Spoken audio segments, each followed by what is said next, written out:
यहाँ पर जो कोई भी पीड़ित है उसको फोन पर सभी प्रकार की सूचनाएं समय समय पर उपलब्ध होगी और उसको थाने के चक्कर न लगाने पड़े, इसकी हमने बहुत बड़ी व्यवस्था की है। और आज मैं बहुत फख्र के साथ कह सकता हूं कि 17,184 थाने सभी के सभी CCTNS से जुड़े हुए हैं, ऑनलाइन है और सभी का डेटा एक साथ जनरेट हो। और ये मॉनिटरिंग जो भारत सरकार का गृह मंत्रालय कर रहा है वो भी ऑनलाइन ही कर रहा है।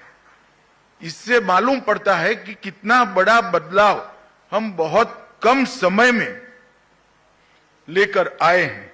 और फॉरेंसिक्स जांच की जो हमने कानूनी वैधता तय की है, इसमें हमें फॉरेंसिक्स एक्सपर्ट्स भी चाहिए और सुविधाएं भी चाहिए।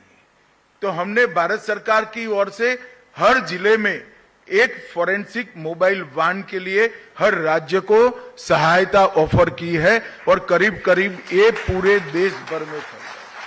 कई राज्यों ने एक FIR का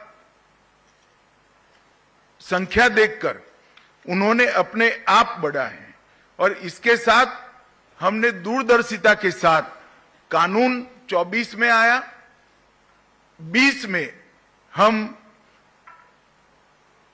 नेशनल फॉरेंसिक साइंस यूनिवर्सिटी की स्थापना कर चुके थे और अब 16 परिसर स्वीकृत हो चुके हैं, 7 स्थापित हैं, 8वां भी नागपुर में अस्थायी कैंपस में शुरू हुआ और बाकी के 8 प्रोसेस में है। और इसके अलावे 10 अतिरिक्त परिसर मतलब 26 परिसर करीब करीब हर बड़े राज्य में एक NFSU की कॉलेज हम बनाएंगे जिससे ट्रेन मैन पावर मिले। इसको बारीकी से अगर कोई स्टडी करे तो ये 26 परिसर से 36,000 विद्यार्थी डिप्लोमा, डिग्री और PhD के साथ बाहर निकलेंगे और हमारी रिक्वायरमेंट साल की 30,000 तक की है। तो एक प्रकार से जितनी रिक्वायरमेंट है इतना ट्रेन ह्यूमन रिसोर्स बनाने का काम हम एडवांस में ही समाप्त कर चुके हैं।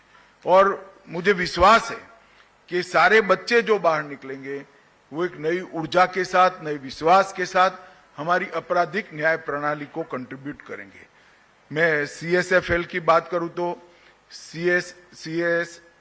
CFSL पुणे बायोलॉजी और केमिकल फोरेंसिक्स में बहुत आगे बढ़ चुका है। CFSL भोपाल, गुवाहाटी और जम्मू वो भी अच्छे तरीके से एक्टिवेट हो चुके हैं। CFSL चंडीगढ़ DNA टेस्टिंग के लिए आज दुनिया की सबसे आधुनिक से आधुनिक फोरेंसिक लेबोरेटरी के समकक्ष है। और NCFL हैदराबाद डिजिटल युग में जितने भी अपराध होते हैं इसके विश्लेषण के लिए हमने बहुत सक्षम बनाया है। 1300 करोड़ से अधिक लागत से NFSU के और 9 कैंपस बनेंगे और 860 करोड़ की लागत से नई 7 सेंट्रल फोरेंसिक साइंस लेबोरेटरी बनाएंगे जो उत्तर प्रदेश, छत्तीसगढ़, उड़ीसा, राजस्थान, तमिलनाडु, केरल और बिहार में होगी।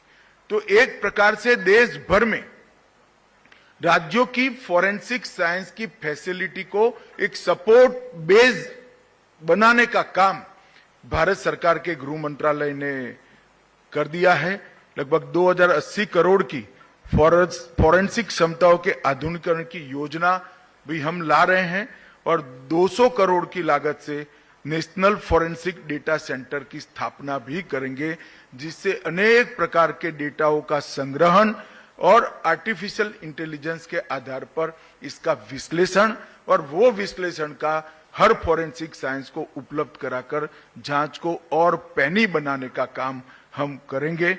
इससे भारत अब एविडेंस बेस्ड जस्टिस के युग में प्रवेश करने की बहुत सरलता हो जाएगी। भाइयों बहनों, आज मेरे सामने ज्यादातर लोग वो बैठे हैं जो इस लैब से जुड़े हैं या इस काम से जुड़े हैं। मेरा आप सभी से अपील है, इसको हम प्रोफेशनल काम न समझें।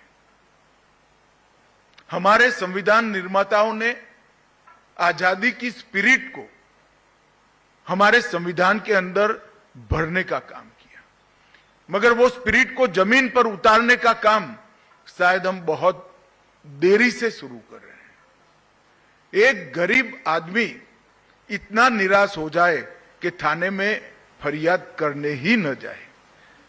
उसके शरीर के साथ हुए अन्याय को, उसकी संपत्ति के साथ हुए अन्याय को और उसके सम्मान के साथ हुए अन्याय का न्याय मांगने का इसका हौसला ही टूट गया है।